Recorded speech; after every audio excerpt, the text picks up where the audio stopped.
Kutoka makao makuu ya jeshi la polisi hapa nchini kwa maana ya Dodoma, Tanzania. Jeshi hilo limeutangazia umma wa Tanzania kuwa kufuatia matukio ya vurugu, uporaji wa mali na uvunjifu wa amani yaliyotokea Oktoba 29 mwaka huu katika majiji ya Dar es Salaam, Arusha, Mwanza na Mbeya, na pia katika mikoa ya Shinyanga, Geita, Songwe, Ruvuma na Mara, Dodoma, Kilimanjaro na Iringa, ambao zimesababisha madhara kwa binadamu, kuharibu mali nyingi za umma na za watu binafsi, kumeleta athari kubwa.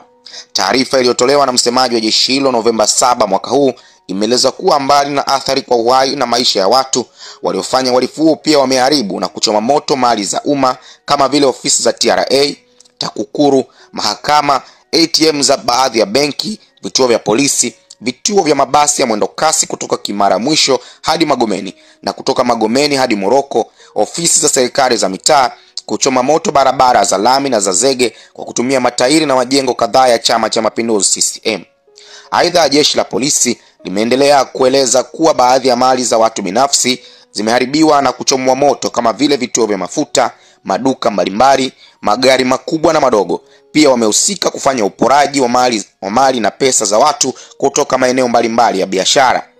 Taarifa hiyo imesema pamoja na kwamba baadhi ya waliopanga kutekeleza uhalifu huo wamekamatwa na kuanza kufikishwa mahakamani, jeshi la polisi nchini pia kwa kushirikiana na vyombo vingine vya ulinzi na usalama linaendelea na msako mkali wa kuwatafuta wale wote waliopanga, kuratibu na kutekeleza uovu huo. Aidha, wakati hatua hizo zikiendelea, jamii inaombwa kuendelea kutoa ushirikiano wa dhati katika kutoa taarifa za watu wote waliohusika ili hatua stahiki za kisheria zichukuliwe dhidi yao. Kupitia taarifa hiyo pia jeshi hilo limesema kufuatia uchunguzi na ushahidi uliokusanywa hadi sasa, linawasaka kwa ajili ya kuwakamata Josephat Gwajima, Brenda Jonas Rupia, John Mnyika, Godbless Jonathan Lema, Machumu Maximilian Kadutu, Deogratias Cosmas Mahinyila, Boniface Jacobo, Hilda Newton,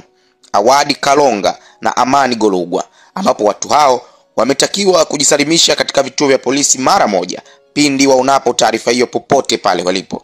Katika hatua nyingine, jeshi la polisi nchini limesema hatua za kisheria kwa wahalifu ambao wameshakamatwa zinaendelea nchini kote na kwamba Novemba 7 mwaka huu baadhi yao wamefikishwa mahakamani. Jeshi hilo pia limetoa onyo kwa mtu au kikundi cha watu kinachopanga kufanya uhalifu wa aina yoyote ile kuwa halitasita kuchukua hatua kali za kisheria dhidi yao.